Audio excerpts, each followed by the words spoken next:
nerede bu bakayım? He? Nerede bu? Ha? Burada Mustafa. Heh. Mustafa. Onu kullanalım, bu ses daha iyi. Bunu işte konuşmacılarda kullanıyor. Şöyle koysak. İkisinden çekiyor değil mi? Bunu böyle koysak. Hem MC getirse. Böyle konuşsa. Çıkıyor mu şu an? Yok çıkıyor. Hem MC gelse konuşsa böyle elinde. Hem de konuşmacıda konuşmacıda taksa yakasına konuşsa. Bunu kullanmasın yani. Yani onu kaldıralım. O zaman bu burada kalıyor, ben mi takacağım? Bu burada kalsın. Sen Sen en son sen bir köşeyi ayarla bak. Askıyı oradan şimdi kaldırıp içeriye alacağız şu askıyı. onu zaten yapacağım. Spikerden bahsediyorum. Bunu da böyle oraya götüreceğiz bu köşeyi. Amerikanlar yani. Senin köşede bak konuşacağım ve bunu alıp konuşacağım. Çünkü o zaman bunu alıp konuşacağım. Tamamen senin için. Interview'e kadar dokunmayacağım. Sorular ne olacak?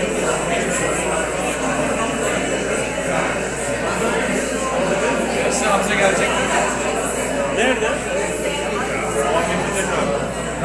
Röportajlar sen yaparsın. Yanında mı değil? Kamera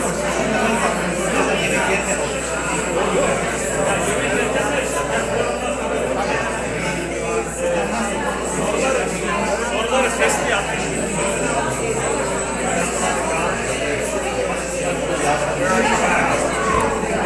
Ses deneme. Hamza'ya bir söyler misin? Soruları atsın Mustafa.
Ses 1 2 3.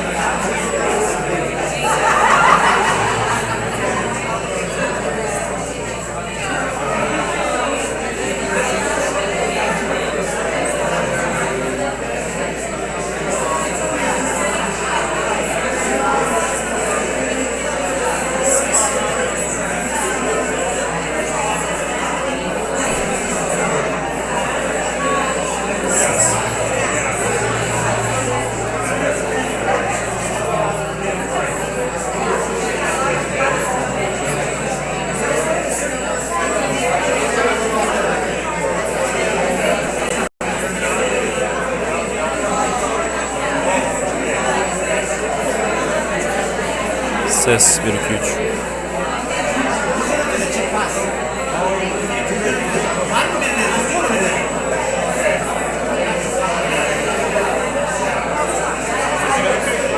yok değil mi?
Mikrofonu şöyle açıyorum şu anda. Açacak ben bırakınca. Elinde tut konuşursun. Bitince bırakırsın. Uzun konuşacaksan yakana tak. İşin bitince yine buraya bırakırsın. Tamam. Bunu almana gerek yok. Bu burada dursun. Birisi konuşurken ben bunu şey yapıyorum. Ya onları mı vereyim? Ha? Sen buraya onlara verirsin. Eline verirsin. Eline ver. Evet, bu burada dursun. Bunu verirsin. Tamam. Ben şimdi basınca çalışıyor artık. Tamam mı? Olmadı. Konuştuğun artık duyulmaya başlıyor.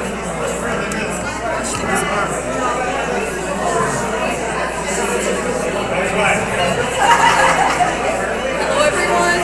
If I can get your attention please, let's settle down. And if I can get everyone's attention please, let's settle down. End our conversations real quick. Take a seat. If you could please settle down.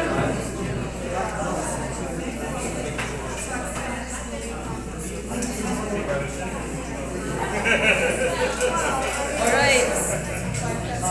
We'll be beginning shortly.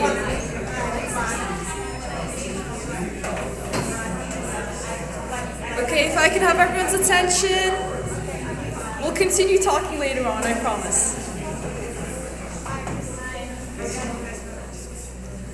Good evening to everyone. I am your MC, Master of Ceremony, Zehra Dalolo, here to present this delightful Interfaith Iftar Dinner. I'm currently a junior at high school, and here's a little more about me. I was born in Turkey and I grew up in South Africa. Now I currently live in Solon, Ohio. Thank you so much for giving me the honor to MC tonight in this beautiful Iftar program. I would like to send a huge thank you to the Northern Ohio Intercultural Association for having us here today. It is with you that we are able to make interfaith events possible. And most importantly, thank you so much to all our distinguished guests here today. It is thanks to you that we develop a sense of greater community beyond ourselves and beyond our communities. To begin our program, we will listen to Imam Harun Çekiç, who will recite the Quran, which is the book of the Islamic faith. Please help me welcome Imam Harun.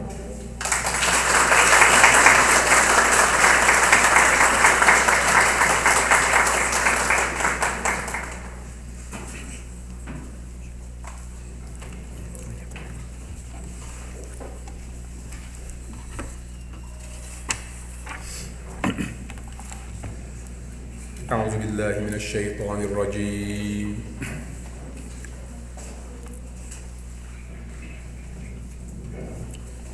بسم الله الرحمن الرحيم.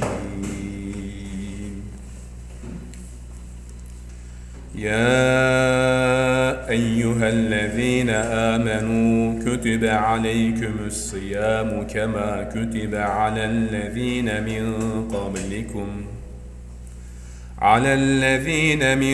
قبلكم لعلكم تتقون. أياما معدودات، فمن كان منكم مريضا أو على سفر فعدة من أيام أخر، وعلى الذين يطيقونه فدية طعام مسكين، فمن تطوع خيرا فهو خير له، وأن تصوموا خير لكم إن كنتم تعلمون. شهر رمضان الذي أنزل فيه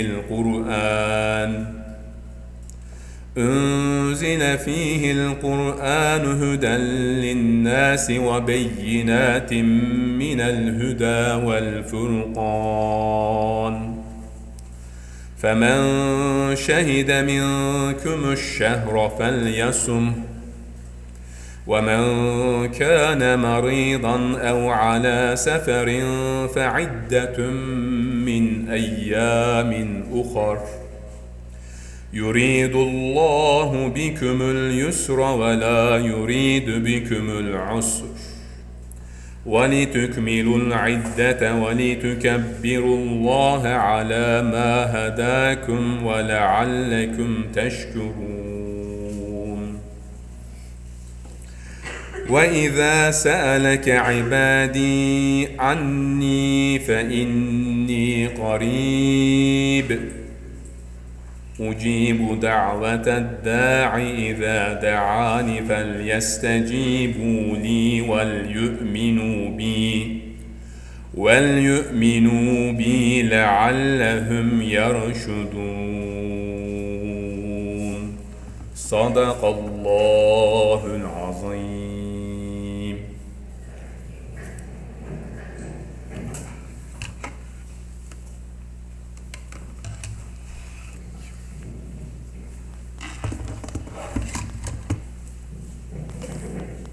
Thank you so much for reciting that. Let's give a warm round of applause for Mr. Harvard.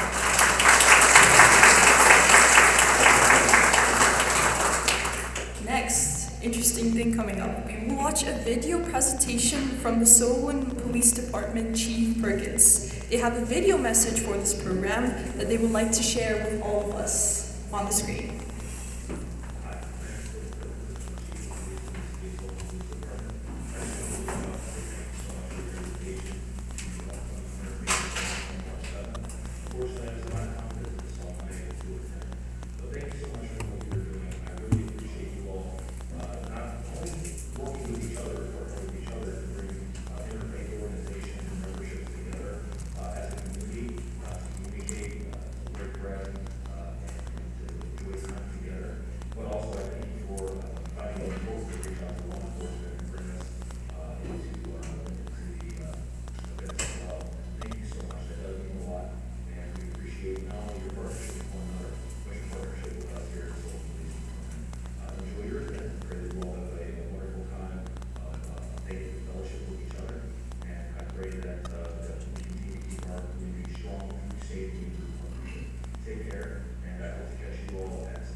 Thank you so much, Chief Perkins. Right, next, I would like to welcome the Director of NOICA, Mr. Attila Dalolo, to give the program's welcoming speech. Round of applause.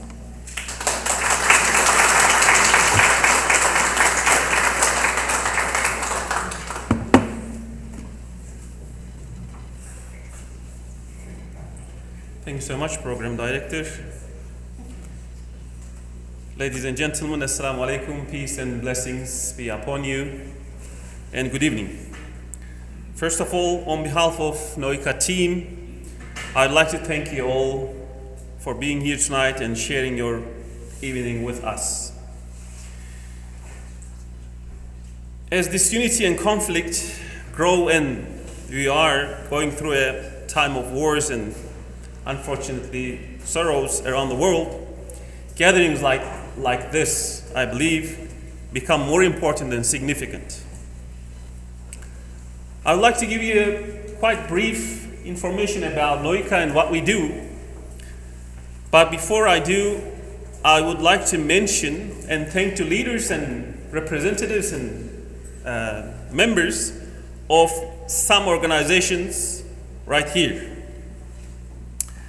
We have St. Rita Parish, Federated Church, United Christ, Pioneer Memorial Presbyterian Church, United Church of Christ, John Knox Presbyterian, Masjid al-Bilal, Sweek Masjid, Jewish Community, Baha'i Faith Community, Cleveland Clinic,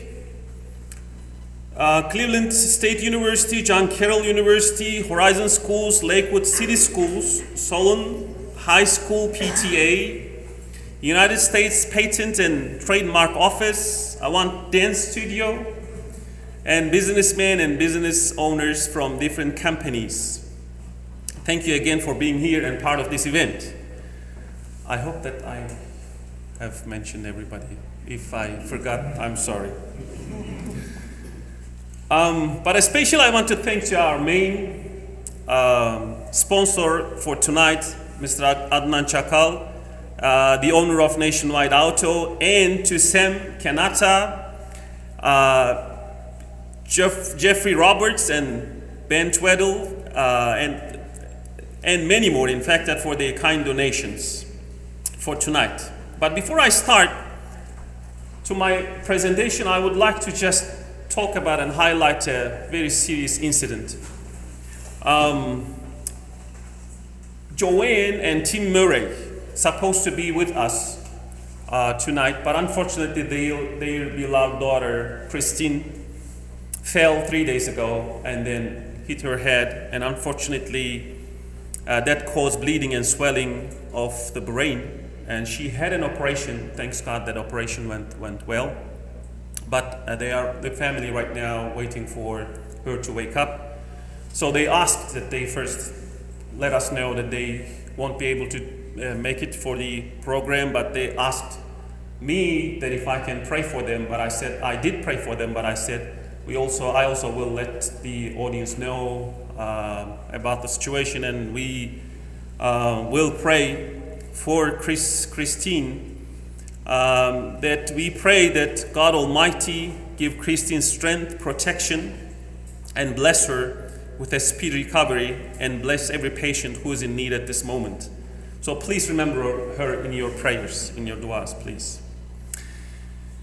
So as NOICA, this is how we identify ourselves. We are dedicated to build peaceful society, cultivate friendship, and promote the understanding of diverse cultures, and learn from each other through a dialogue efforts, different activities, and community services. And we believe that dialogue and cooperation among the people of different faiths and cultures promote an atmosphere of mutual trust, understanding, respect, and love.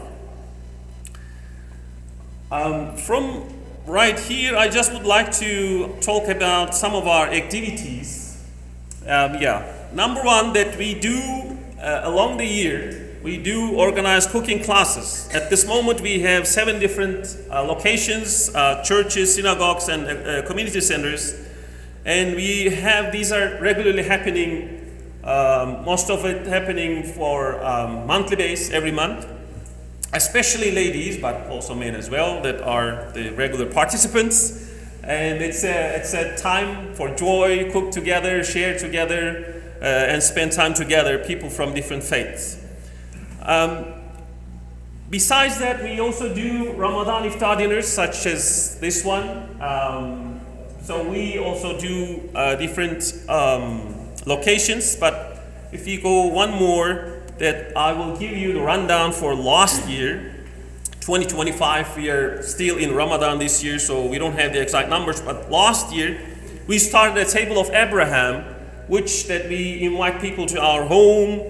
These are people, non-Muslim people, that who has maybe most of them hasn't been experienced iftar before. So last year we organized via the NOICA volunteers 63 different house iftar dinners. And then out of this that we hosted 221 people. And last year we had as NOICA 3 different iftars, and then we also hosted 404 guests. So this year I think we completed the 6th, or we will complete the 6th one, so we are hoping that the number will be doubled.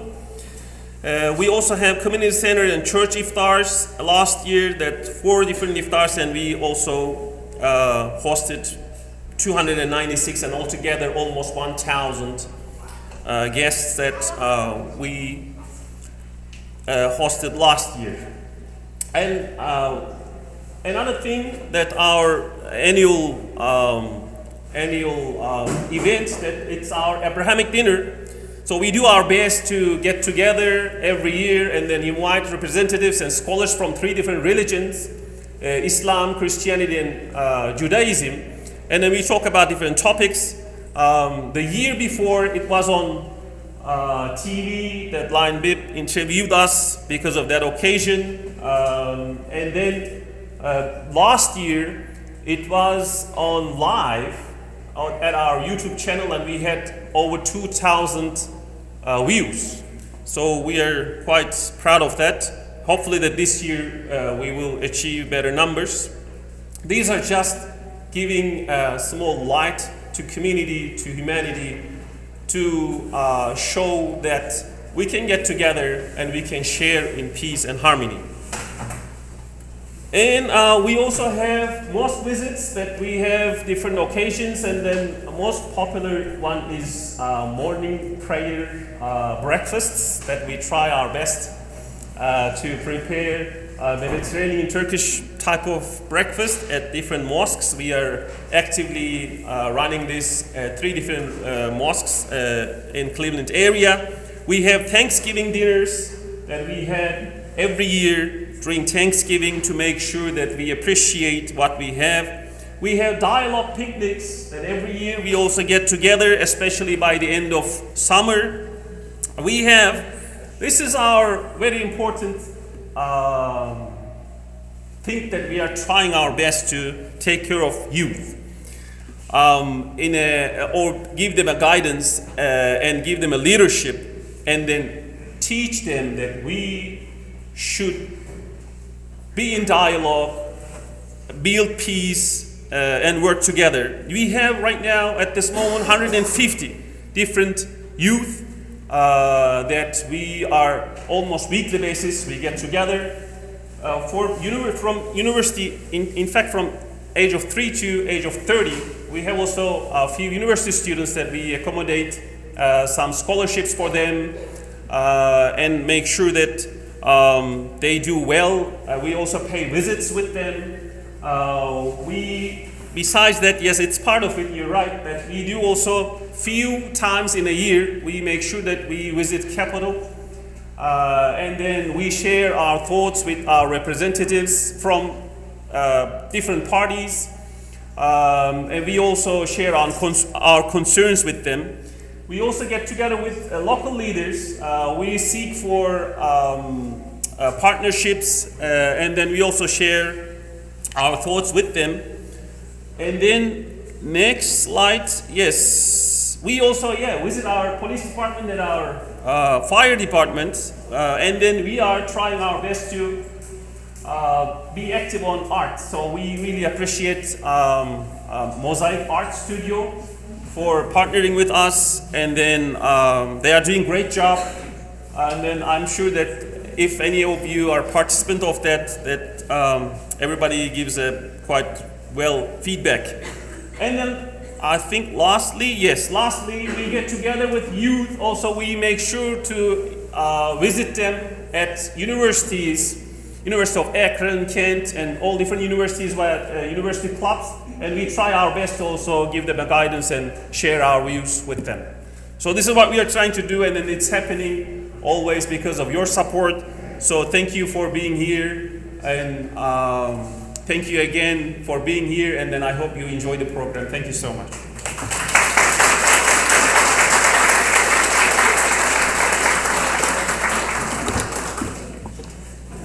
So much, Mr. Asladalolo. It was very interesting to learn what NOICA has done and prepares to do later on in the future.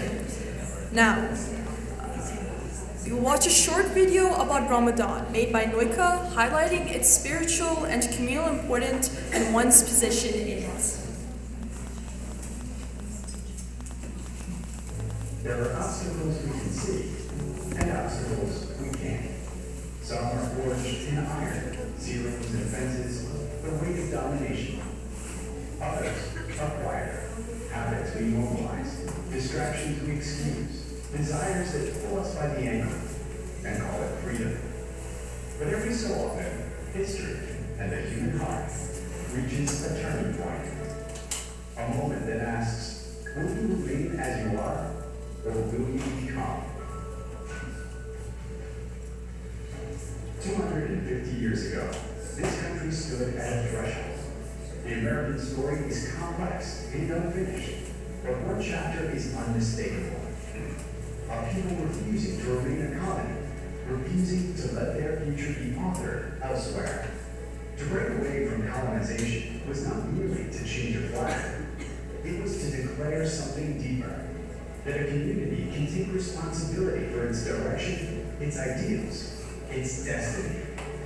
Independence at best is not just separation, it's the beginning of moral and civic maturation, the work of building laws, institutions, and a shared life that strives toward justice and dignity.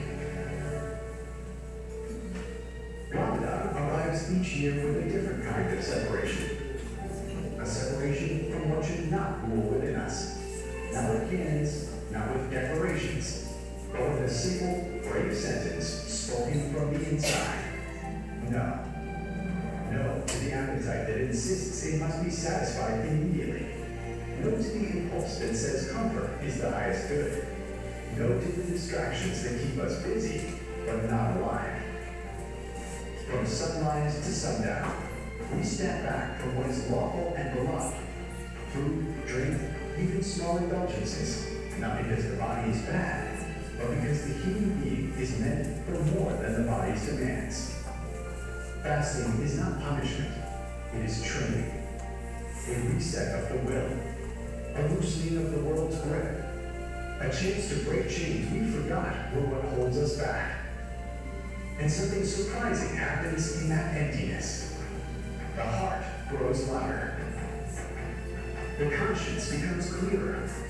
Gratitude returns, deep and specific. A sip of water becomes a miracle again. A nation that breaks from colonization is tested by what comes next. Can you govern yourself?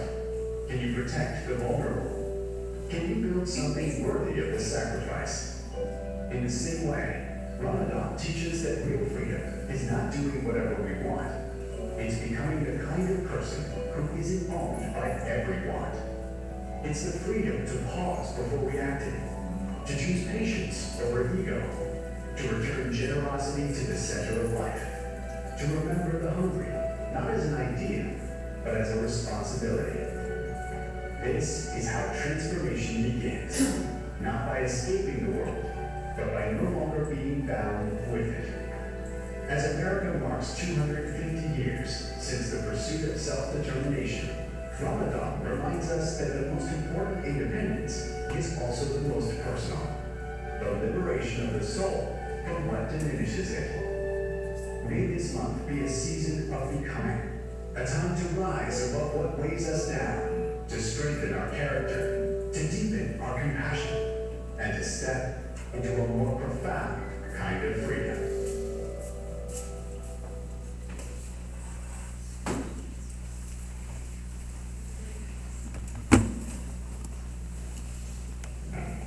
Thank you so much for the video.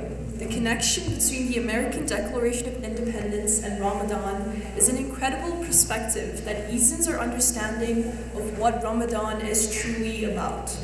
Next, I would like to call upon Reverend Benjamin Graves from the Pioneer Memorial Presbyterian Church. A little bit about Benjamin Graves. He was born in Illinois and moved to Ohio when he was 10 years old.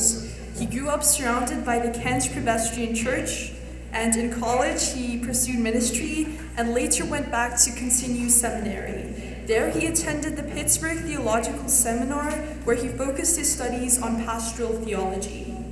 Later, Rev. Graves served as Christ Church Presbyterian in Youngstown from 2009 to 2015. His wife Karen and him have two beautiful sons. To him, they are his light in his life and his highest calling under God.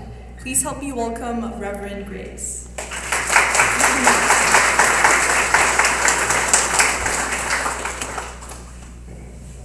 Thank you. It is a true delight to be here and to be with you today to celebrate. I want to warn you that I have been given what I consider to be an impossible task. The topic that I was given is interfaith solidarity through difficult times in the past, today, and in the future. I do not know the future. And unfortunately, in this particular instance, I do not know the past, because history is written from the perspective of conflict, of those nations moving against nations, and the troubles and the hatred and the violence. That makes for interesting history. And then there's these big gaps. These gaps in history where we don't know a whole lot because not a lot happened. Well, a lot did happen. Tons of things happened. People lived together, dwelt together, spent time together, helped each other, fed each other. In those little stories that we do not write about because they're not action-packed, it seems to me that that is one of the places, one of those important places where interfaith solidarity, where people meeting together and breaking bread together and learning about each other and learning to love one another, really has great power. And those eras of peace I consider to be great successes in the human story. In this era when we sometimes fall into hatred and sometimes fall into violence and sometimes fall into these walled off perspectives, we can't even see each other. The times that I think we have been the best are the times that the historians have chosen to ignore. Good for us. Let us always live in uninteresting times. Unfortunately, we don't live in uninteresting times. We live in times of conflict and war. And the stories of solidarity in times of war are sometimes those stories that start to break through. They make it to page 13 or 14 in the newspaper. They have certain little tiny subcultures on our social media. But it's so easy for us to keep our blinders on. So finding stories was difficult preparing for this talk. I did find some of them you might be familiar with. About 15 to 20 years ago, there was a riot in Egypt, anti-government. But there was a few mosques that were targeted by the rioters, by the protesters, because they thought they were supporting the oppressive regime, and so they were the target of some of the arsonists and rioters. And Christians surrounded the mosques hand in hand to protect them in this time of difficulty. 2 years later, different rioters, different protesters, targeted Christians, targeted the churches, and the arsonists were going to burn the churches. And the Muslims surrounded the churches during the times of prayer, hand in hand, to prevent the arsonists from burning down the churches.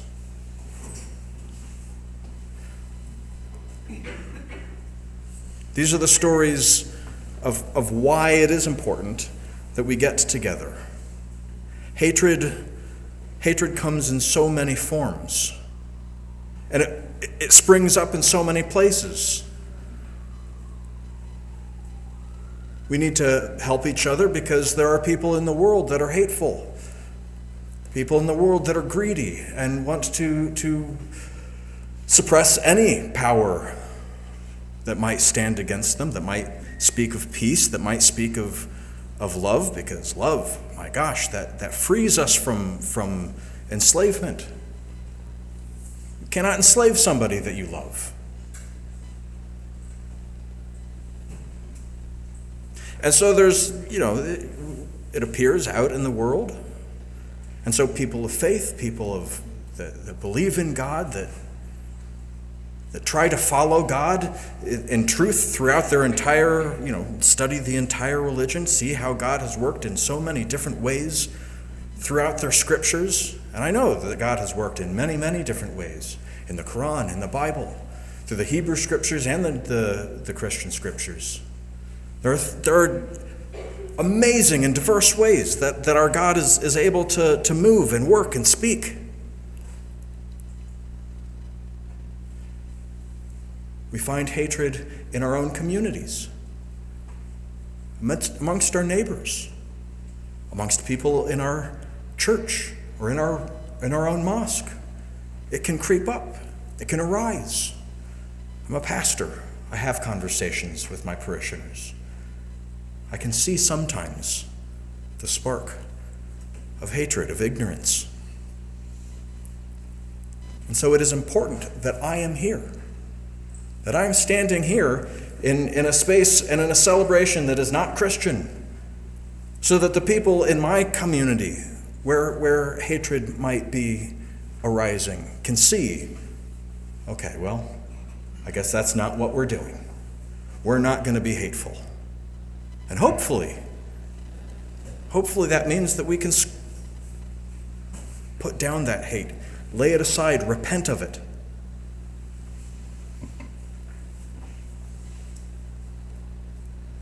This requires building relationships and building love.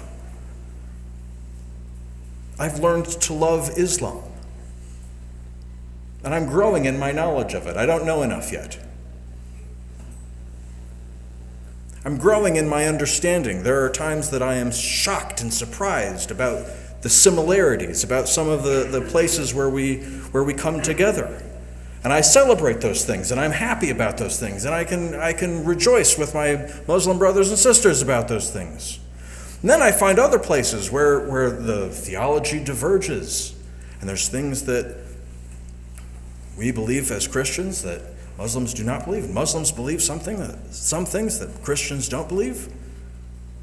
And I learn to respect. I learn to respect those differences, even when I don't agree. I don't agree. Sometimes I have rejected some of the things that I've heard.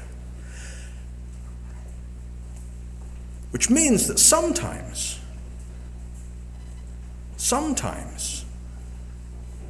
seeds of hatred, those early seeds, those seeds where I think, well, I need to be right, I find that they can creep up even in my own heart.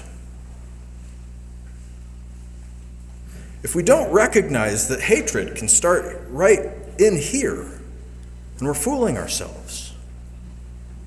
If we realize that the seeds of unrest, those places where we might start to turn against each other, if it's just for those other people, then we're going to find after, maybe not in our lifetime, but the generation afterwards, when we're not identifying it and repenting of it, we might find that those seeds of hatred are passed on to the next generation. And that would be a tragedy beyond any of the frustrations that we've seen if our own children are the ones that bear the hatred. And so, in the past, we've seen where hatred comes up. We've seen hatred come up through fanaticism, where the need to be right is so strong that we are willing to kill. Where we've seen the selfishness and the hoarding of resources so that one people is squashed and unable to thrive. We've seen the political powers that are, as much as they often use holy language, their actions seem to bear nothing in comparison or in common with what we believe to be holy. And as we see those conflicts, those ignorances cropping up in our own community where we can deal with them, when we can have conversations with people with which we feel safe, and we can identify the hatred and speak against the hatred, then perhaps the future, perhaps tomorrow, if I've dealt with the hatred in my own heart, and if I've turned away from those places where I have to be right, maybe I am right, but maybe I'm wrong. I've changed perspectives several times in my life about many issues. I've come to a deeper understanding of God's love and God's grace. I've grown, and as I've grown, and especially as I've grown in love, as I've grown to see people not through my eyes, not through the world's eyes, not through the eyes of power and money and not through the eyes of what I can get from somebody. But as I begin to see people through God's eyes, as I see beautiful and glorious humans made for good things, great things, people that sometimes mess up. I mess up. Ask my congregation. They will tell you, no, he's not a perfect man. You never do, buddy. That's a lie. We don't speak lies in this place.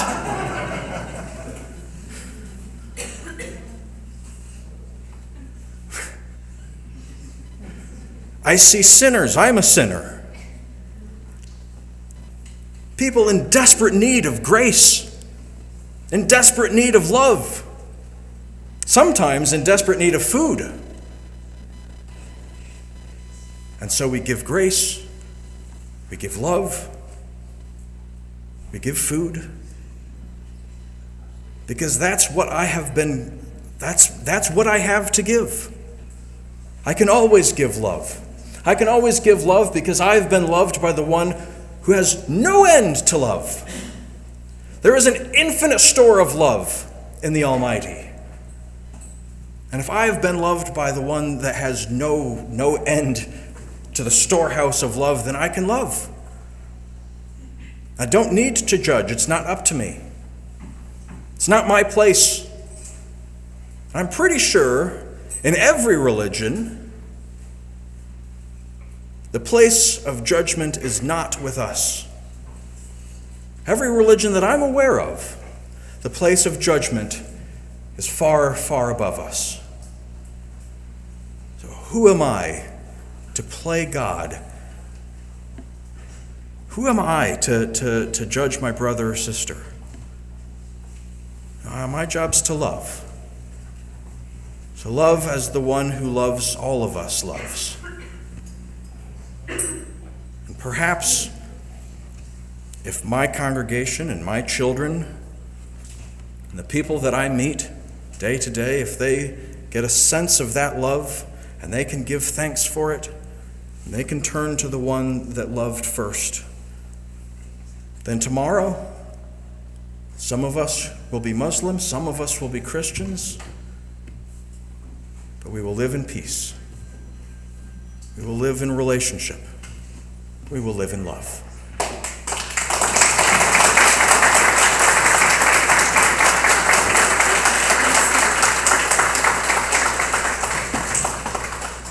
Thank you so much, Reverend Graves, for that speech. As we all know, the core traditions of Ramadan is to share your breaking of the fast, which is an iftar dinner, with your friends, family, and anyone in your community.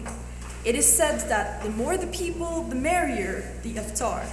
To build on that, I'll say the more intercultural, the more interfaith, the better the iftar. These moments of sharing the breaking of the fast most commonly happen within people's homes. So, I would like to ask the audience, which of you have been to a home iftar before? If you could raise up your hand. Alright, I would like to just call upon a few people, if you guys could come up and tell us about how your experience was really shortly. Would anyone like to come up?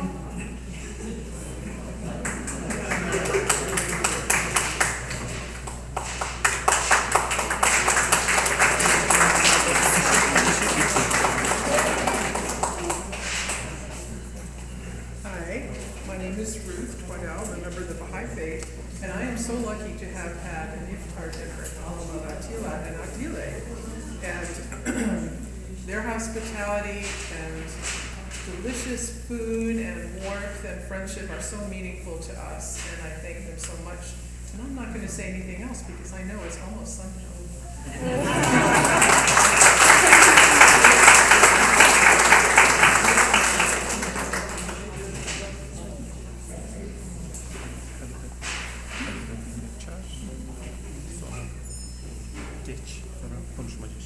Okay. Alright. Now we move on to Turkish calligraphy, which is the traditional arts of beautiful writing in Turkish and Islamic culture. It mainly uses Arabic script that was used in the Ottoman Empire before the Turkish alphabet changed in 1928. Artists write the Quran verses, prayers, and meaningful sayings using special red pens and ink, often decorating the writing with gold patterns. Patterns and objects can be depicted through calligraphy, like if we look on the next slide, you would see a bird and then a whirling dervish. It is considered to be one of the most important Ottoman arts and is commonly seen in mosques, manuscripts, and decorative wall arts. Right. Okay. So, randomly out of all the guests, we have picked your names and decided to do calligraphy with it. We will later present them after we have dinner, but we just wanted to share about it with you guys. Alright, next we move on to our speaker.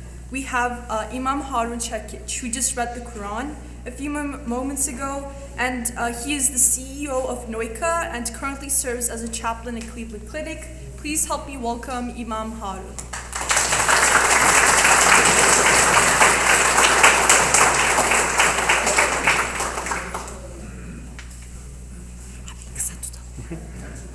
Nihal sayfasını açarız. Translation. Okay. Yeah, Quran translation. Welcome again from all different. Yeah, I'm here to say something about Ramadan and fasting, and maybe you have some questions or something. But before you ask, I already guessed what your questions are, and I write them here. First, the questions. Sorry, the first is questions. These are answers actually. Our questions, because of I'm imam and chaplain, and I visit so many people when they learn that I'm imam, and if it's just before the Ramadan, they are asking so many questions about Ramadan, and these are most the common questions. The first here, yes. Okay, what's the meaning of Ramadan and why do we fast? And the second question is, what does a typical day for a Muslim during Ramadan? And the third question is, who is required to fast? And the fourth question is, what does the date of Ramadan change every year? And the last question, what's the deeper spiritual meaning of fasting? I think you can hear these answers before, but the fifth question, the last one, is the most important, and what's the deeper spiritual meaning of fasting? Because the others is just traditional, and what is the meaning of Ramadan? Ramadan is the 9th month of lunar calendar. Like January, February, Ramadan is the name of the month in lunar calendar, and it's the 9th month. After Ramadan is the 10th month, Shawwal, Zilqa'dah, Zilhijjah continues. And the second, why the Muslim fast? Because God ordered us to fast. That's the reason, and I'll show the translation of the Quran, the verse. And the second, what does a typical day in Ramadan or Ramadan days? We began with sahur, is a very early small breakfast around 4:30, 5 a.m. And then all the day we are fasting. All the day we are in a worship actually. We are working in our regular jobs, but we are in a worship because we are fasting till the end of Ramadan. Because and the iftar time, we say the iftar, and they are preparing, and you can smell some thing, I think. Yeah, it's preparation, there is no fire or something. So, and we spend our days with reciting the Quran, with dhikrullah, we say the remembering of God and contemplation of God, of Allah. So the Quran is around 600 pages, for example, and we, during the Ramadan, we read and we recite the 20 pages every day, and every year, generally, the Muslims recite the whole Quran, cover to cover, one more time, and we remember what God orders us, what God prohibits us the last year, and what is the rewards of our worships, or what's the other rules. So every year we get the chance to remember God's words one more time. And then during Ramadan we pray more, we recite more, and we arrange our behaviors also, because God doesn't need our hunger or being a hunger or thirst for us. God ordered us with all cells in our body to Ramadan, not just stomach, okay? Not just the abstaining or refraining from food or drink. We need to spend our time, as I said, with worship, and we need to be more kind and more generous. Generally, we spend our charity during Ramadan, and more compassion. As I said, if just fasting, we understand just fasting is was refraining from food and drink is a diet, not the Ramadan. Ramadan means not just stomach, all body. Okay. So, and who is required? All healthy adult Muslims required. Okay. Ill, elderly, pregnant, these are exempt. Okay. Not required. And why does the date of Ramadan change? Because of lunar calendar and Gregorian calendar, they are different at 11 days. Lunar calendar is 354 days, and the others. Because of that, every year Ramadan begins 11 or 10 days early. But the last minute, okay, what is the deeper spiritual meaning of fasting? We can see in the translation of the Quran. Is Brother Hakan, can you open the translation? Okay, thank you. Is the last one, but the most important one, because we are fasting. The God says, we prescribe for you the fasting just not for us, not for Muslims. I know that my colleagues are here. I know the Amy's Jewish community, they have fasting, and the Hindus, they are fasting, and Christians already doing the fast, like the Lent season right now. Even my Orthodox Christian friends, they are fasting nearly half of the year, every Saturday, every Wednesday and Friday, plus before Christmas, plus during these days. And thanks to God, I'm not.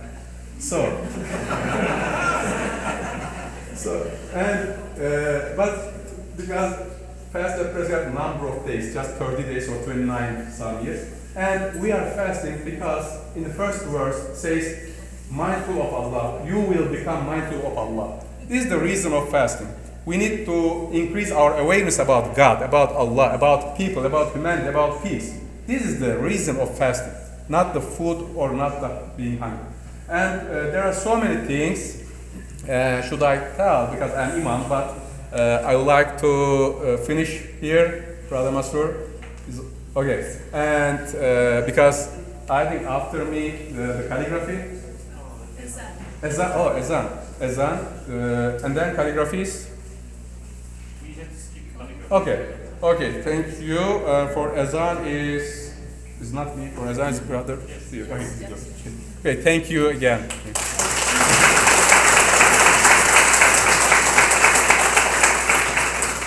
At this time, it is time to break our fast. So I call upon Dr. Birjan Sabran to recite the call to pray.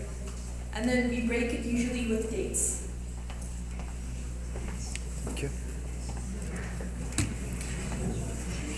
Before I call for prayer, I just want to share a little short story. When I was a kid, when I was 10 years old, that was my first day that I fast whole day of the Ramadan. So my mom didn't want me to do that, but I just asked them, please, I would love to do that today. Please let me do it first time.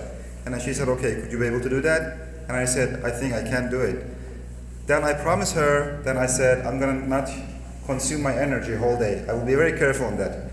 But as a 10 years old kid, I played one street basketball game match whole time. And after that, we also played soccer game with my friends in the street. And then I was so thirsty, I was starving. I was waiting for the call for the prayer, like this time. And this was my favorite time when I was a kid, and still being the favorite time during the Ramadan month. After I break my fasting, I felt my thirstiness disappeared. And I prayed to God, oh God, I have never tasted the water that delicious. And I said, oh God, I have never tasted this food this delicious. Thank you so much, God, for creating everything for just us. Thank you. Okay, now let's do it. Allahu Akbar, Allahu Akbar, Allahu Akbar, Allahu Akbar. Ashhadu an la ilaha illallah.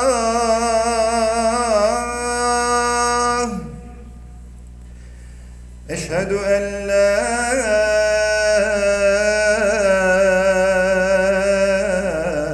إله إلا الله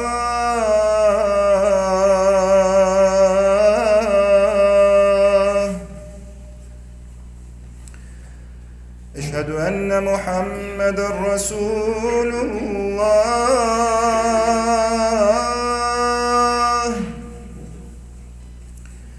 أشهد أن محمدا رسول الله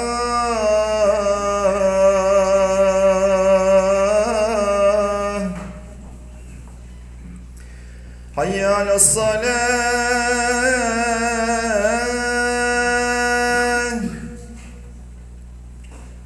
حي على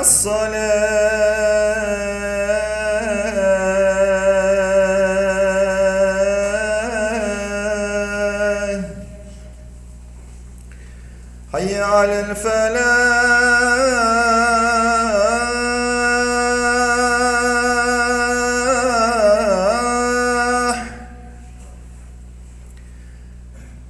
حي على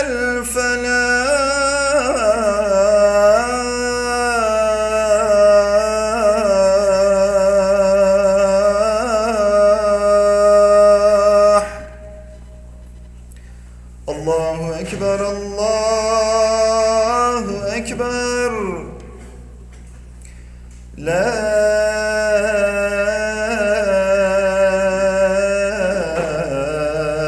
إله إلا الله.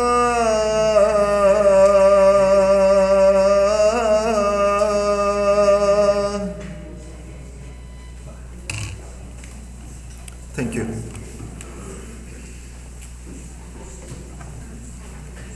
And with that, we break our fast. So if you're fasting today, you can go ahead and drink your water.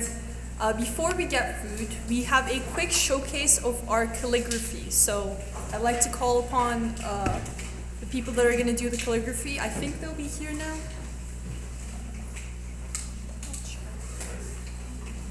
Yes. All right. Thank you. Round of applause real quick.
Thank you so much, and the beautiful calligraphy, definitely very nice. And congrats to the person whose name made it. Oh yes, congrats. All right, at this time we conclude our program, and we are starving, and we are finally ready to move on to this side. You will see here, you can just get in line and get your food. Thank you so much for coming here. Make sure to continue talking to the people within your table and get to know them even so much better. Thank you so much. Have a good evening.